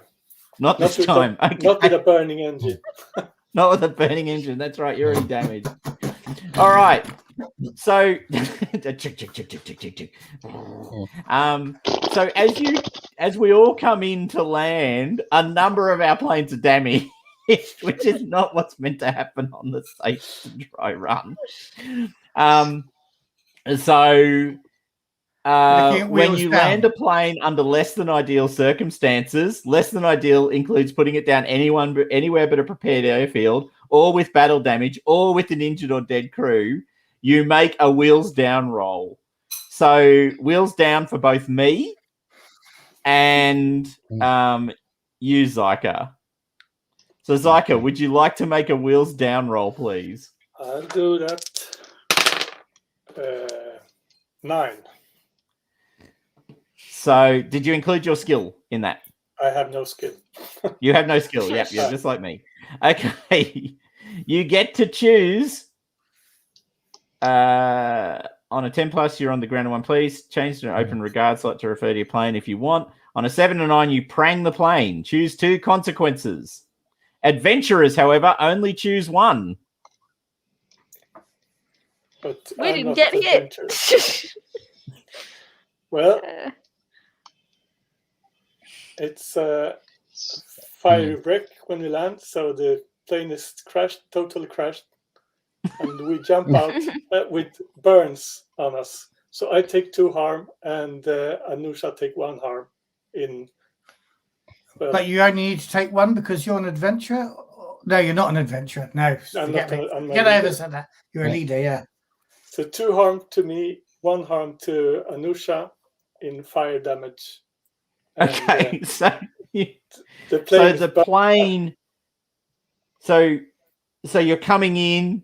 You've taken damage. you put the wheels on the ground, and then the plane just flips on the ground and then bursts into flame, and you both run out of the flaming wreckage on fire. Yeah, I think and people are coming in and patting you down from harm. So who took the 2 harm? I think we land good, but the fuel tank is damaged somehow. Just explodes. Exactly. Just explodes. Just into Okay. flames, Yep. and we throw ourselves out. Because actually, I just want to point out, you landed with all your bombs still on the plane. Good. So I think that is the foolish error you made. It really would have been better if you'd let those things go. I should have dropped them just because. So who took the 2 harm and who took the 1 harm? I took the 2 harm. Okay. All right. So mark harm against your character sheets. It's okay. And now I get to roll with my skill, which is also an 8.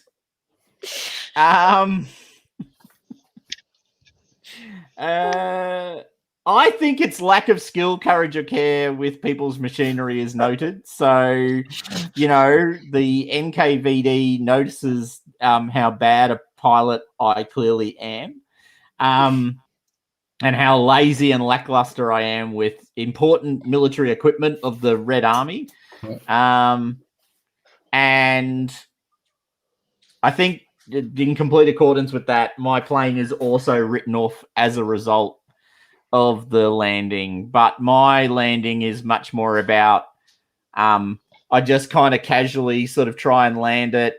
I tip the wing on the side as I come in, and the plane sort of barrels into a mess, and I'm sitting in the central carriage of the plane, in that classic scene where the wings have been torn off, and I'm just sitting there in the middle section of the plane, looking around, going, I don't understand what just happened. Okay, and that was the training mission. Yeah. Hey! Actually, this went well. Yeah, We got it all. Yeah. It's been really well. This is good. We got one plane down, completely fine. And we hit the target. We hit the target. Okay. We found the target. We hit the target. Everything else happened to other planes. That's good. Nice.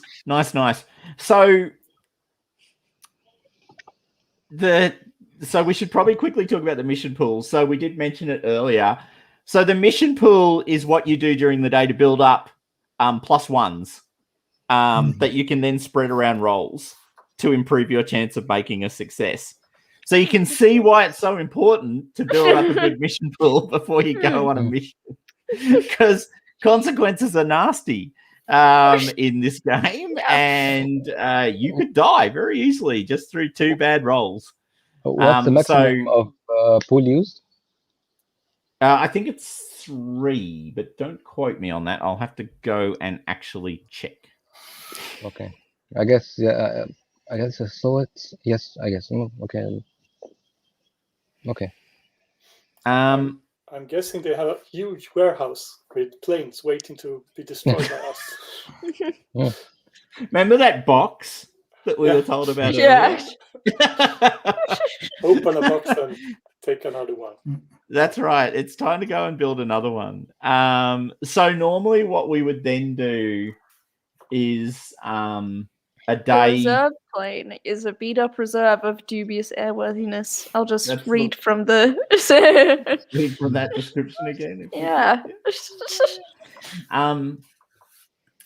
Okay, so I'm just conscious that it's already... I don't know what time it is in... Oh, it's 10:30 your time, isn't it, Matt? Yeah.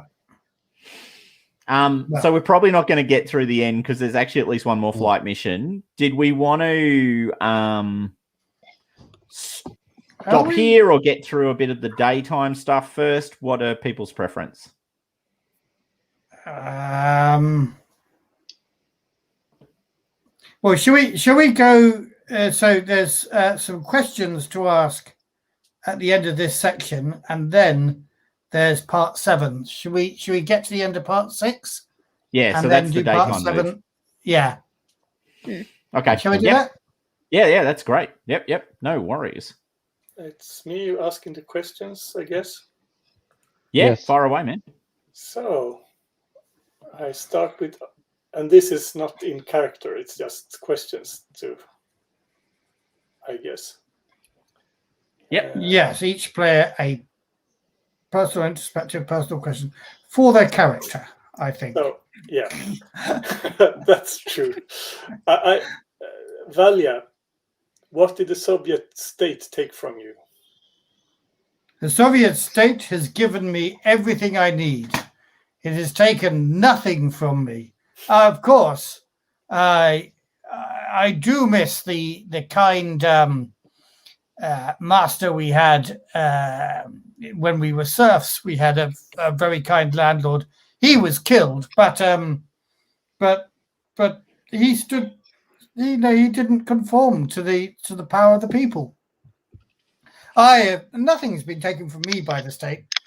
I have I wouldn't tell this to an officer, but under the state there are things that people leave and I pick up. I'm richer now than I ever was before the revolution.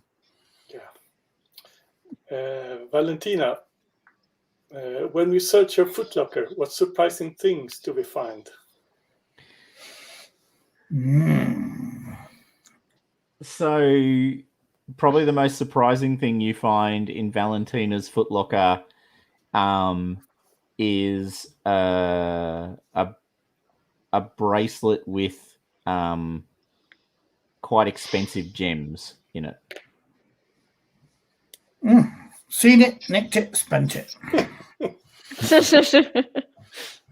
And Anusha, whose picture will you tape to plane's dash? Yeah, she touches her necklace and she's open it. It's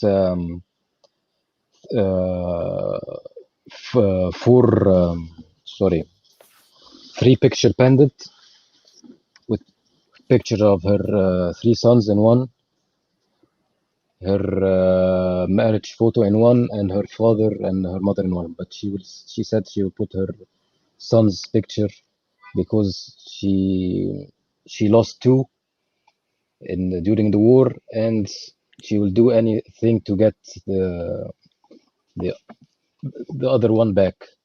Her little boy, he's the only one remaining, and she's do anything to increase the odds, even if it's very significant. If she kill one Nazi, it's a safe home to her boy. And Aliona, in what ways do you dress or look like a woman or a man? Oh yeah, I think Aliona looks. Aliona is quite unmistakably a woman. She has her long hair braided out of her face and kind of wrapped around her head, keep it out of the way.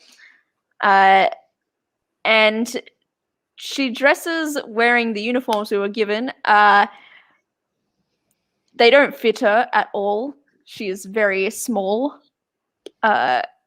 in frame, and she is very clearly swimming in the uniform, but she kind of uses her belt and ties it up around her waist to make it all stay on. Just a little bit better. Yes, as we all. Yeah. All right. That's the end of the questions, I think. It is. Oh, we could ask you one. How about I ask you one? Sure.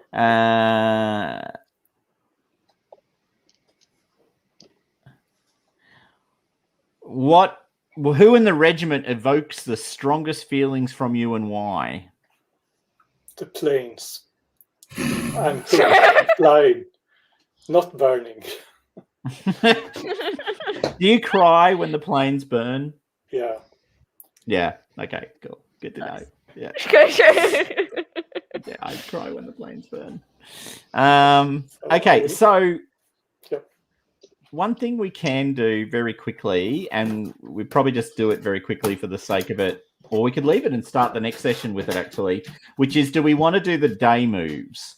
So we've got repairs, we can do scrounging, other things to sort of build up our mission pool and get planes working again. It's 10:30 now, so this is a good 2 hours. Maybe we should do that at the beginning of the next session. Yeah, let's start the next session with the day moves. Okay. And the day setting. So that'll be about, so just to quickly go through it, you've got, if you want to size up a person, if you want to act up, so do something, you probably shouldn't. If you want to reach out to help people get, better. So reach out is kind of, that classic aliens move where you use command to sort of help people get over themselves. So reducing stress, where you can reach out and build relationships. You've got scrounging, which is obviously finding bits and pieces. That in particular improves your mission pool.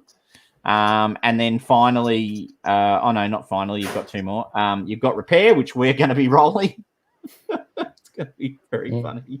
And you've got 10 Fate, which is basically where you can't quite work out how else to do it, and you just roll luck. Oh, guts. Sorry, it's not luck. It's guts. Oh, my God. We're so dumb. Oh, and by the way, just for everyone's awareness, the word suka in Russian means bitch. Right. Yep. So it's written all through the book. That's what it means. I gathered something like that because the character I was playing swore a lot. Yes. And that was the only word I didn't know. That's right. So the word suka means bitch. It was either bitch or whore, I'm sure. But Yeah. all right. So look, it was a bit of fun.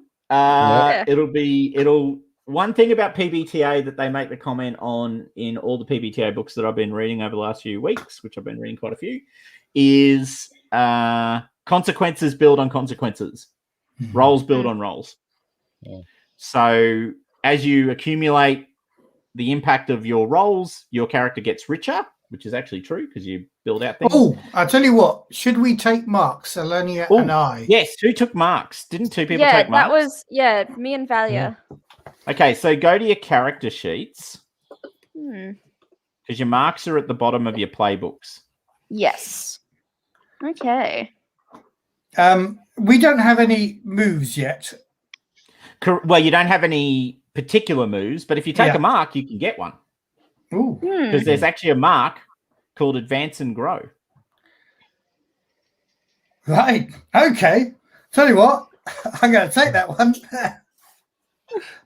Let me mark my pen. There we go. All right. Advance so you've learnt something while flying the night flying. So which move did you select? Oh.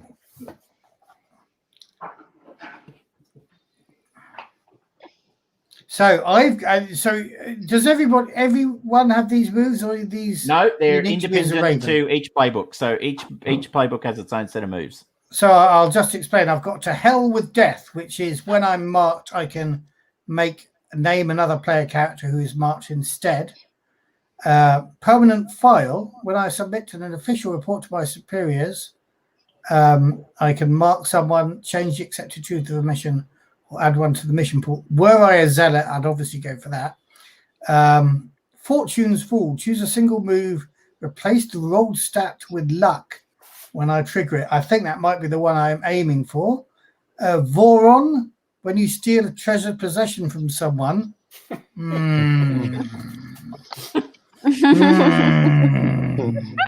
They're marked. Sacrifice, when you are sent to the hospital to recover from combat injuries, you may choose your assignment, squadron, section, and aircraft when you return. I am going to go with Fortune's Fool, I think. I'm going to go with a playable one and not one where I piss other teammates off at the moment. Those will come in time. That will come in time. I wonder who you're going to steal from. Anyway, I have no idea. And me, Aliona. Yeah, Eliana. Yeah, I am going to call dangerous attention to myself. I think Eliana, I don't really know anything about restraint or keeping things to myself. That's not something I really do. And I think I talk a little bit too loudly. And I'm just a little bit too not invested enough in Stalin and his, his great communist nation. You're saying you're a counter-revolutionary. You're a reactionary. I am very interested in flying a plane. You're a white Russian. Anyway, sorry. I'm just so. Are these marks different on the sheets as well? Because I don't seem to have cool dangerous Correct. temperatures. Yeah, The marks they're are different as well. Right. Gotcha. Now, I did skip a bit in the middle. So when you chose the advance and grow, you have to tick your advancements, which is next to your marks. Oh, right. Yeah. It's fine. There's one called, I assume the advancements are the same. So there's harsh lessons, which is basically add a new move. Oh, right. So, Yes. So that was our harsh lesson. Gotcha. Yeah. So And you tick that. I can only do 5 of those. Correct. Gotcha. And once you've chosen that mark, it's used. So you can't do it again.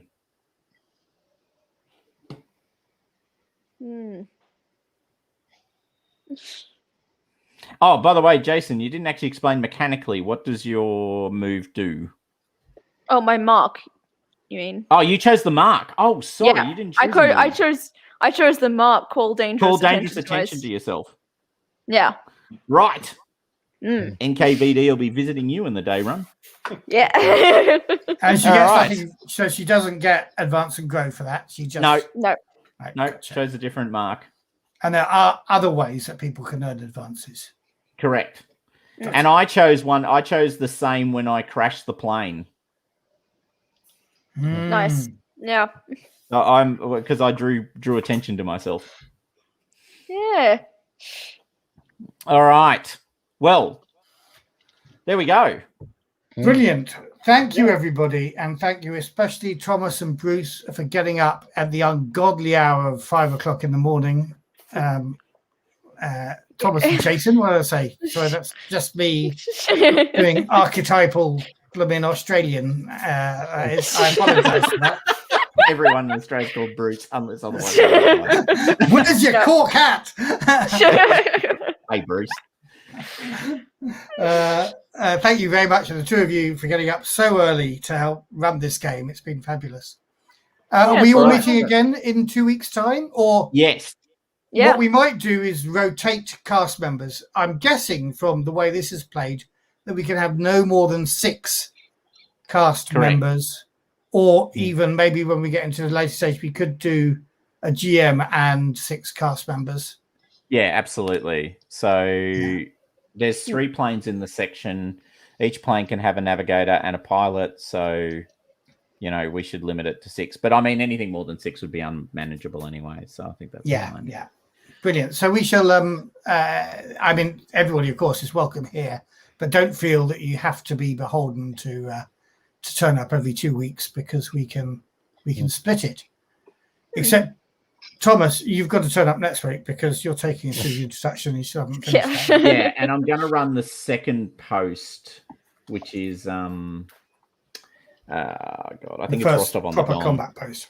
Yeah, which is a proper sort of post, and then we rotate the posts. So then there's 3rd, 4th, 5th, and 6th. Brilliant.